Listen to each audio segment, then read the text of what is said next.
Perkenalkan, nama saya Danto Lorenzo dengan NPM 2451132. Halo, nama saya Aditya Fariski dengan NPM 2451058. Perkenalkan, nama saya Rangga Muhammad Pratama dengan NPM 2451136. Perkenalkan, nama saya Franky Bruce dengan NPM 2451089. Halo semuanya, jadi kelompok kami akan menjelaskan terkait PTWN Bandung nomor 57/G/2011 PTWN Strip Bandung. Putusan ini sangat relevan untuk mempelajari asas hukum administrasi negara, khususnya terkait penerbitan keputusan tata usaha negara yang berdampak pada hak kepemilikan tanah. Adapun yang saya akan bahas yaitu para pihak yang terkait.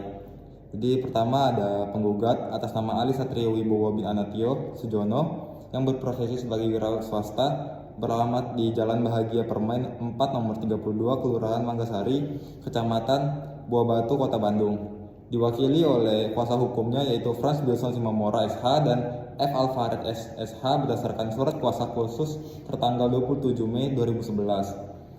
Lalu tergugat yaitu Kepala Kantor Pertanahan Kota Bandung berdasarkan surat kuasa khusus tertanggal 22 Juni 2011. Lalu ada tergugat intervensi yaitu M. Faizil Akbar yang berprofesi sebagai wira swasta yang beralamat di Jalan Karangteneng nomor 1 RT 6 RW 3 Kelurahan Cipedes, Kecamatan Sukajadi, Kota Bandung. Lalu di sini para penggugat itu mengklaim tanah ini sebagai ahli waris tergugat. Nah, jadi tergugat ini sebagai pejabat yang menerbitkan sertifikat dan tergugat intervensi sebagai pihak yang memperoleh sertifikat melalui jual beli. Dasar hukum yang kami pakai di sini ada pasal 53 UU nomor 5 tahun 1986, Jo pasal UU nomor 9 tahun 2004, Jo pasal UU nomor 51 tahun 2009 yang mengatur pihak yang berhak mengajukan gugatan di PTUN, yaitu mereka yang dirugikan oleh KTUN. Dalam hal ini, penggugat menganggap hak warisnya dilanggar oleh sertifikat yang diterbitkan tergugat. Adapun objek sengketanya yaitu sertifikat hak milik nomor 1634 tertanggal 10 Desember 2003 untuk tanah seluas 189 meter kubik di Kelurahan Balung Gede, Kecamatan Regol, Kota Bandung, dengan surat ukur nomor 00316 Balung Gede 2003 tertanggal 12 September 2003. Terdaftar atas nama M. Faizil Akbar. Penggugat mengklaim tanah ini merupakan bagian dari tanah warisan seluas kurang lebih 560 meter kubik dengan hak Verponding Indonesia nomor 3 terletak di Jalan Balung Gede nomor 2, Kota Bandung, awalnya atas nama Cucun Rosini atau Icun Rusni. Nah, sengketa ini muncul karena penggugat menganggap penerbitan sertifikat tersebut melanggar haknya sebagai ahli waris. Adapun dasar hukum yang dipakai di sini yaitu pasal 1 ayat 4 UU nomor 5 tahun 1986 yang mendefinisikan objek gugatan PTUN sebagai KTUN merugikan pihak tertentu. Dalam hal ini, sertifikat adalah KTUN yang dianggap merugikan penggugat. Untuk objek sengketanya adalah keputusan tata usaha negara yaitu penerbitan sertifikat hak milik nomor 1634 oleh Kepala Kantor Pertanahan Kota Bandung. KTUN di sini didefinisikan dalam pasal 1 ayat 9 UU nomor 5 tahun 1986, Jo UU nomor 9 tahun 2004, Jo UU nomor 51 tahun 2009 sebagai keputusan tertulis yang dikeluarkan oleh badan atau pejabat tata usaha negara berdasarkan peraturan perundang-undangan yang bersifat konkret, individual dan final serta menimbulkan akibat hukum. Lalu sertifikat ini memenuhi kriteria KTUN karena 1. diterbitkan secara tertulis oleh kantor pertanahan, 2. konkret, 3. individual, 4. final, dan 5. berdampak hukum. Dan ini bukan tindakan faktual karena merupakan keputusan resmi dan bukan tindakan administrasi tanpa dokumen tertulis. Mungkin itu saja yang dapat saya sampaikan. Untuk selanjutnya saya serahkan pada rekan saya. Terima kasih. Baik, seperti yang sudah rekan saya sampaikan tadi, kali ini saya akan melanjutkan untuk kronologi sengketa Cucun Rusni meninggal pada 1982 dan Nyonya Kubah Mariani meninggal pada 1974, memiliki tanah seluas 560 meter kubik. Dengan hak Fairponding Indonesia nomor 3 di Jalan Balong Gede nomor 2 Bandung, tanah ini diwariskan kepada anak mereka, Nora Lati Mariani, yang sudah meninggal pada tahun 2000. Dan selanjutnya kepada penggugat Ali Satrio Wibowo sebagai ahli waris tunggal. Warisan ini dikonfirmasi oleh putusan pengadilan agama Bandung nomor 38 strip PDT P strip 2009 T strip PA Bandung 25 Maret 2009 dan akta waris notaris nomor 13 pada tanggal 15 April 2009. Lalu pada 10 Desember 2003, Kantor Pertanahan Kota Bandung menerbitkan sertifikat hak milik nomor 1634 untuk 189 meter. Awalnya atas nama Syekh Budin Mengandar Alam, Ilham Syah, Edina Purasani, Siti Aisyah Purmasari, dan Firman Syah. Berdasarkan surat pernyataan penguasaan fisik pada 20 Agustus 2003 dan surat keterangan ahli waris pada 23 November 1995, sertifikat ini kemudian dialihkan ke M. Faizil Akbar melalui akta jual beli nomor 1052/2008 pada tanggal 9 Desember 2008. Lalu untuk penemuan penggugat baru mengklaim mengetahui penerbit sertifikat pada 11 April 2011 melalui surat kantor pertahanan nomor 326.7.32.73/2011. Namun bukti menunjukkan penggugat sudah tahu sejak 7 Desember 2009 dan 5 Agustus 2010 lewat laporan polisi. Lalu untuk tindakan hukumnya, penggugat mengajukan gugatan ke PT UN Bandung pada 6 Juni 2011 penuntut pembatalan sertifikat karena dianggap melanggar prosedur dan hak warisnya. Lalu untuk dasar hukum yang kami gunakan adalah yaitu pasal 3 UU nomor 5 tahun 1986 yang mengatur kewenangan PT UN untuk memeriksa keabsahan KTUN. Berdasarkan prosedur substansi, dalam hal ini penggugat menilai prosedur penerbitan sertifikat tidak sesuai dengan PP nomor 24 tahun 1997. Lalu untuk dalil penggugat adalah ahli waris berdasarkan wasiat Nora Lati Mariani pada 17 November 1992, putusan pengadilan agama dan akta waris notaris. Tanah seluas 500 meter masih terdaftar atas nama Cucun resmi di Tanah Fairponding Indonesia dan SPPT. Dengan pajak bayar, penggugat menunjukkan penguasaan sah. Lalu penerbit sertifikat nomor 1634 tidak sah karena berdasarkan dokumen itu tidak valid. Lalu surat pertanyaan penguasaan fisik pada 22 Agustus 2003 tidak diverifikasi kebenarannya. Lalu surat keterangan ahli waris pada 23 November 1995 menyebutkan pihak yang bukan ahli waris, yaitu Syafruddin Mengandar Alam dan kawan-kawan.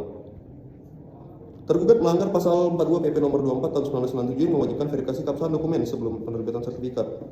Lalu akibat penerbitan sertifikat pengukar hanya menguasai 371 meter dari 560 meter, menyebabkan kerugian material dan imaterial. Lalu untuk dasar hukum yang digunakan adalah pasal 42 PP nomor 24 tahun 1997 tentang pejabat kantor pertahanan wajib memeriksa kebenaran data fisik jurisdis sebelum menerbitkan sertifikat.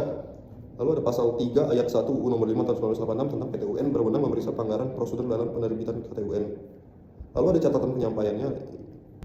Oke, sekian dari saya. Untuk selanjutnya saya serahkan kepada rekan saya. Terima kasih. Baik, selanjutnya saya akan menjelaskan upaya administratif yang dilakukan para pihak. Yang pertama itu upaya penggugat. Pada 7 Desember 2009, penggugat melalui kuasa hukumnya mengirim surat nomor 067/KH FBS A/9 tahun 2009 kepada Kepala Kantor Pertanahan Kota Bandung meminta pemblokiran atau penggantungan pengalihan sertifikat nomor 1634. Pada 8 Februari 2011, penggugat mengirim surat lagi meminta klarifikasi mengenai tanah dan sertifikat yang disengketakan. Kantor Pertanahan menjawab pada 21 Desember 2009 nomor 330.32.731497 menanggapi permintaan pemblokiran, dan pada 11 April 2011 nomor 326.7.32.73/2011 mengonfirmasi penerbitan sertifikat. Tanggapan tergugat yaitu Kantor Pertanahan menyatakan bahwa sertifikat diterbitkan sesuai dengan peraturan pemerintah nomor 24 tahun 1997 dan peraturan pelaksana lainnya, serta menolak dalil penggugat bahwa penerbitan sertifikat tidak sah. Lalu untuk selanjutnya bentuk sanksi yang dijatuhkan pada pihak yang melanggar. Dalam putusan ini tidak ada sanksi administratif yang dijatuhkan pada pihak yang dianggap melanggar aturan hukum administrasi negara karena gugatan penggugat ditolak. Majelis Hakim menerima eksepsi tergugat dan tergugat intervensi mengenai tenggang waktu atau daluarsa sehingga pokok perkara tidak dipertimbangkan lebih lanjut. Dengan demikian, tidak ada pelanggaran hukum administrasi yang secara resmi ditegakkan dalam putusan ini. Lalu, bentuk pertanggungjawaban hukum yang dibebankan kepada pihak yang kalah. Pihak yang kalah adalah penggugat atau Ali Satrio Wibowo, dan pertanggungjawaban hukum yang dibebankan kepadanya adalah biaya perkara. Penggugat diwajibkan membayar biaya perkara sebesar Rp794.000. Sekian dari saya, selanjutnya akan disampaikan oleh rekan saya. Petitum penggugat.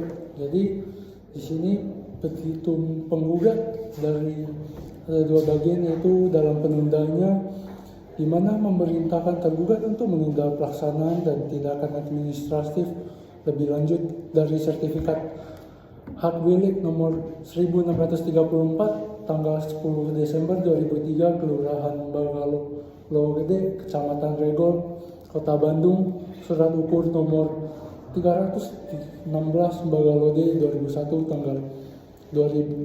tanggal 12 September 2003 seluas 189 meter kubik atas nama Faidil Akbar Esa. Kemudian dalam pokok perkaranya, hakim mengabulkan gugatan penggugat secara keseluruhan dan menyatakan batal atau tidak sah sertifikat tanah sertifikat hak milik nomor 1634 tanggal 10 September 2003 Kelurahan Bagalode, Kecamatan Regol, Kota Bandung, surat ukur nomor 316 Bagalode 2001 tanggal 12 September 2003 seluas 189 meter kubik atas nama Faidil Akbar. Kemudian mewajibkan tergugat untuk mencabut sertifikat hak milik nomor 1634. Pertimbangan Majelis Hakim. Majelis Hakim mempertimbangkan eksepsi tergugat intervensi mengajukan eksepsi bahwa gugatan penggugat telah melampaui tenggat waktu 90 hari yang sebagaimana diatur dalam pasal 55 Undang-Undang Nomor 5 Tahun 1986 junto Undang-Undang Nomor 9 Tahun 2004, kemudian junto Undang-Undang Nomor 51 Tahun 2009. Bukti menunjukkan penggugat telah mengetahui objek sengketa sejak 7 September 2009 yang mana berkaitan dengan surat permohonan blokirnya, dan 5 Agustus tahun 2010 menyatakan laporan polisi bukan pada 11 April 2011 seperti yang diklaim oleh penggugat. Oleh karena itu, gugatan yang diajukan pada tanggal 6 Juni 2011 dianggap terlambat dan eksepsi ini diterima. Karena eksepsi tengah waktu diterima, majelis tidak mempertimbangkan pokok perkara atau eksepsi ini. Kemudian bukti dan saksi, meskipun tidak relevan dengan putusan akhir, semua bukti surat dan keterangan saksi tetap dilampirkan untuk keperluan banding atau kasasi. Yang masuk ke putusan majelis hakim dalam eksepsi menerima eksepsi tergugat dan tergugat intervensi tentang tenggat waktu. Dalam pokok perkara menyatakan gugatan tidak diterima atau need, advantage, verlap atau no, dan membebankan biaya perkara penggugat sebesar 794.000. Putusan ini diucapkan pada 8 November 2011 dalam sidang terbuka yang dipimpin oleh Ketua Hakim Majelis Jofan Iqbar SHMH dengan hakim anggota Elizabeth Tombing SHMH dan Ayat Basir SHMH. Kaidah yang bisa diambil dari hukum administrasi negara ini. 1. Asas kepastian hukum dalam penerbitan KTUN. Penerbitan sertifikat hak milik sebagai KTUN harus memenuhi prosedur yang diatur dalam Peraturan Pemerintah Nomor 24 Tahun 1997 tentang pendaftaran tanah, di mana termasuk sertifikasi keabsahan dokumen seperti surat keterangan ahli waris dan penguasaan fisik. Pelanggaran prosedur dapat menjadi dasar pembatalan KTUN, namun dalam kasus ini tidak diuji karena sudah dasawarsa. Kemudian ada asas tengah waktu. Berdasarkan pasal 55 Undang-Undang Nomor 5 Tahun 1989, gugatan terhadap KTUN harus diajukan dalam waktu 90 hari sejak diketahui atau diumumkan kasus ini, menegaskan pentingnya kepatuhan terhadap tenggang waktu untuk menjaga kelayakan di PTUN. Kemudian asas kecermatan formal. Tergugat atau kantor pertanahan harus memastikan kecermatan dalam penerbitan sertifikat, yang dimana termasuk mensertifikasi keabsahan dokumen. Dan penggugat juga menuding adanya pelanggaran asas ini, tetapi tidak diuji karena eksepsi tanggal waktu diterima. Jadi sekian dari penjelasan dari kelompok kami. Terima kasih.